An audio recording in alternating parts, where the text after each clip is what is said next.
এই বাপ, তোমরা যারা চিন্তা করো না, তোমরা বলো না বাজান, বলো না এই দরদি ভাই চিৎকার করে বললাম, তুমি যদি বলো তোমার পায়ে ধরতে, আমি পায়ে ধরতে রাজি। তুমি যদি বলো তোমারে জড়িয়ে ধরে কাঁদতে, আমি কাঁদতে রাজি।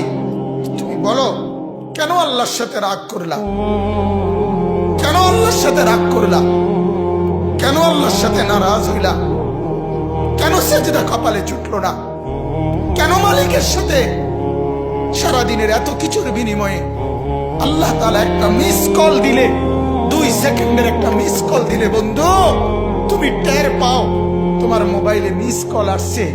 এত বড় মসজিদে ছয়টা মাইকের হরন দিয়া আল্লাহু আকবার বলে তোমারে ডাক দেয়, তোমার একটা বারও কানে লাগে না, বিবেকে লাগে না। তোর মতো সত্য ডাকাত, তোর মতো পাষাণ বেটার কে হইতে পারে? বেটা কথা বলেন না কেন? তুই ডাকাত, কত বড় ডাকাত!